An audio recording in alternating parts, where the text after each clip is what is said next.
With that, I'm going to open this up to Radhika Vihuria, who is a gender equality and social inclusion expert. She's joining us all the way from Singapore. We're really excited to have her. Radhika has spent her entire career in the UN system and then also with in the public space, in the private space, all the way through. She's a fantastic expert. We're so happy to have her here. I'm happy to call her my friend. Radhika, I will turn it to you. Great. Thank you so much, Nalini. Can you guys hear me okay? Okay, great. So hi, everyone. And as Nalini said, I'm joining from Singapore. And so I guess a very, very good morning from this end of the world. And I guess a good afternoon, good evening to the rest of you joining from elsewhere. I'll tell you one thing at the start of this. I was so excited when Nalini asked me to join today. It's my first time joining Connecting the Dots. So I hope I'm putting the little red dot of Singapore on that map as well today. But also let me say how humbled I am to be able to share a bit of my perspective, especially on a topic that is really, really close to my heart. So Nalini, a huge thank you to you and to your team for organizing. And I think also for shining a spotlight today on a very, very important topic. And of course, for inviting me. So I am on my second cup of coffee here. So I hope I look awake and alive enough. And I hope that I can take you through a little journey by sharing a couple of stories from my end that I've had the opportunity by meeting some amazing women through my career. So let me start by saying that when I was actually thinking about today and about the stories that I could share with you, it made me think back to the question of first, why is it that women need to organize for change in the first place? Why is it actually that any group organizes themselves?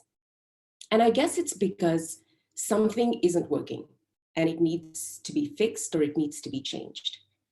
And I would like to call out maybe a few things here why I started thinking about why women organize for social change in the first place. And there's three things that I'd like to point out.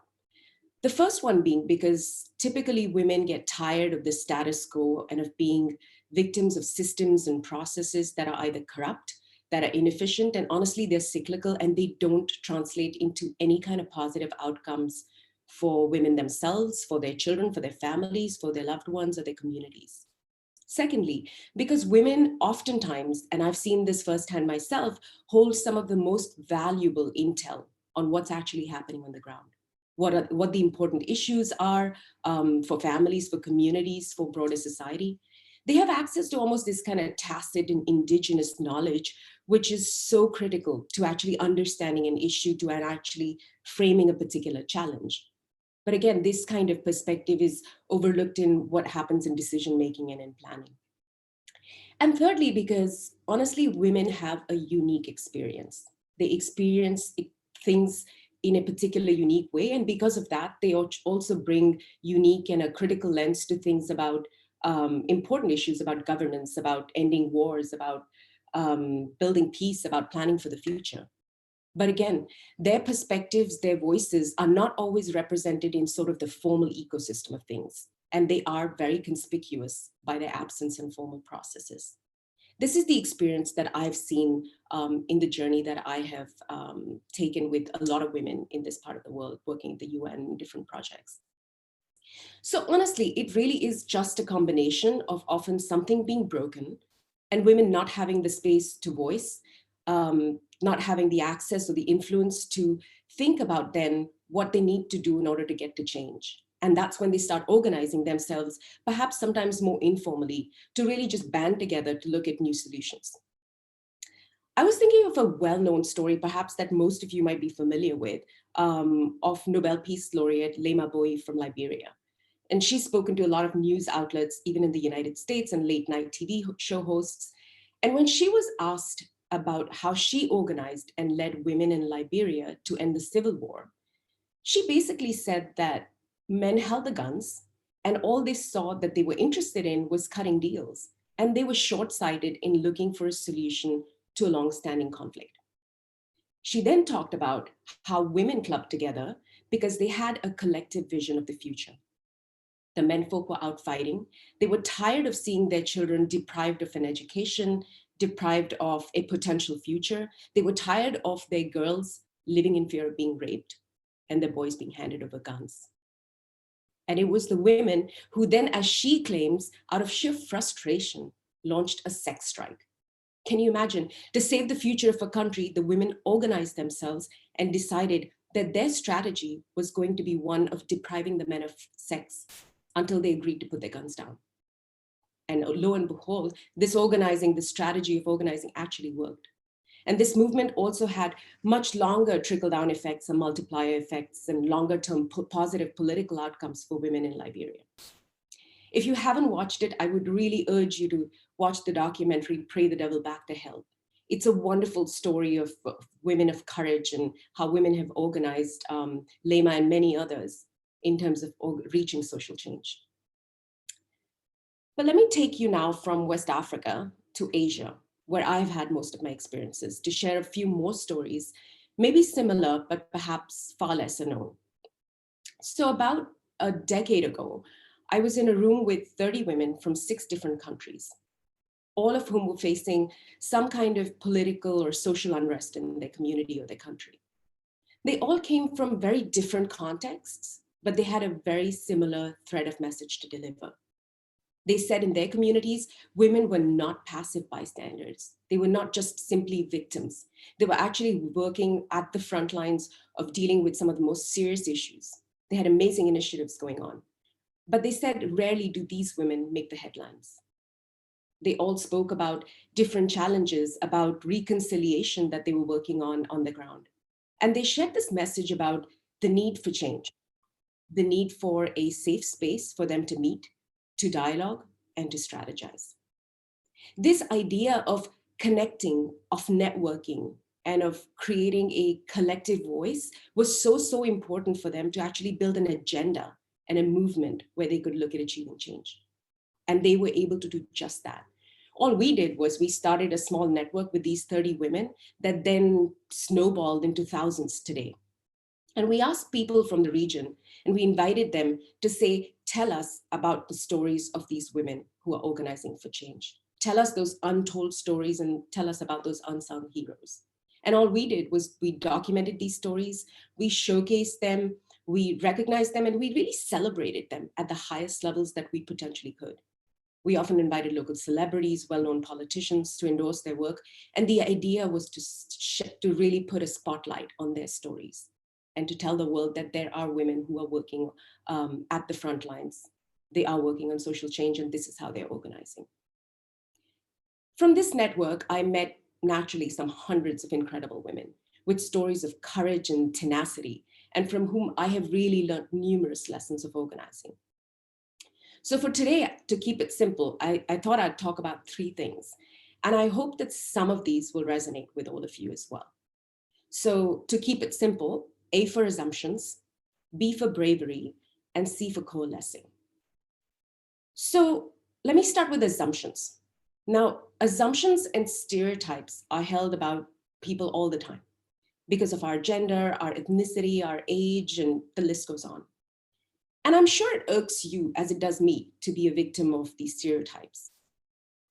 Well, once I was talking to Irene from the Philippines. Now I'll caveat that because Irene is not an ordinary woman. She's a trailblazer. She has 4 decades of work in the area of peace building and conflict resolution. But Irene's strategy of organizing, like that of many, many other women I've met, was based on leveraging some of these assumptions that I held about women.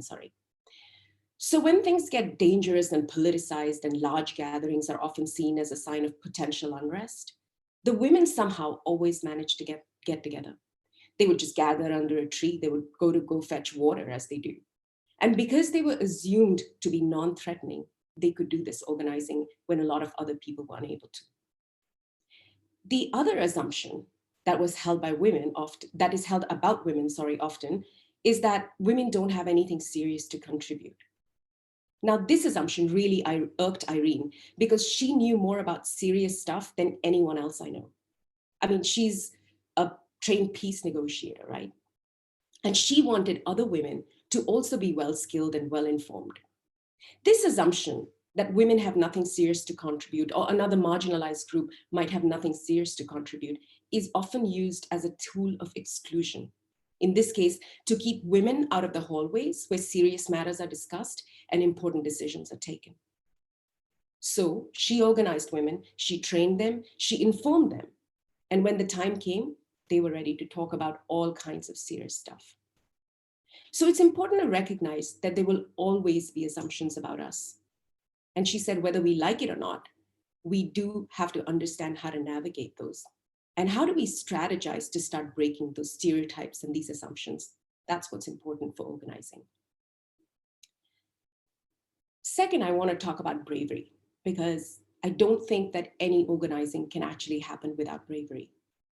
And never have I met braver people than Afghan women. I had the opportunity and the privilege to travel there between 2012 and 2014 a number of times. And what we were trying to do was simply to bring women from across the country to come together and to share their experience of the insurgency. During these times, there was a practice of Muharram, which was practiced quite regularly. And what this practice essentially meant was that an Afghan woman, in order to travel, must be accompanied by either her husband or a male relative who she's prohibited to marry. Naturally, this places all kinds of additional barriers for women and for their mobility, let alone trying to meet with other women. But so many of them braved it out. They found a way somehow or the other. Some of them actually dressed their daughters as sons to find a way out from their homes, a way out from their provinces, just to enter Kabul city. And just to find a way so that they could relay what was going on in their part of the country. So that when national dialogues and important processes actually took place, their communities were not forgotten. Without bravery, I don't think any organizing, and certainly no change, can take place. And finally, I think all good organizing requires coalescing. So I met Musarrat from Pakistan. She runs a nonprofit in Pakistan called Paiman, which means promise. She started Paiman after there was an increased bout of violence and extremism in her part of the country in 2008. She wanted to tackle the issue of young men, often minors, being radicalized into extreme violence. And she used her knowledge of the Quran to think about ways in which she could actually offer them alternatives. Her biggest strength was that she was able to humanize extremists. But also her other biggest strength was to realize that she needed to coalesce in order to start a movement, in order to actually be able to achieve some kind of big change. So she identified mothers as a pathway to influence these young recruits. Musarrat then saw that by engaging mothers to work with their own sons, soon this kind of snowballed and evolved into mothers wanting to help other mothers, to teach them. And before she knew, she had a whole group of mothers around her who were able to coalesce and honestly become early warning signalers for extremism in the communities. So coalescing sometimes happens organically, but it's also so critical to actually snowballing from a small group into an actual movement for change. I know a lot of these stories today that I've shared might seem far away for you, but I'm actually a believer that it is important we tell these stories, that we celebrate them.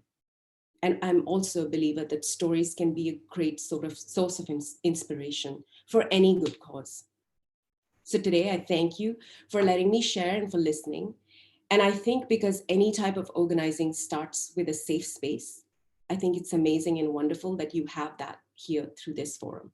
So I hope you can use today to share your own stories of why organizing is important to you, how you've organized for a cause before, what has worked, what hasn't worked, so that now we can continue to inspire one another. Thank you for listening. Thank you, Radhika. You're getting applause.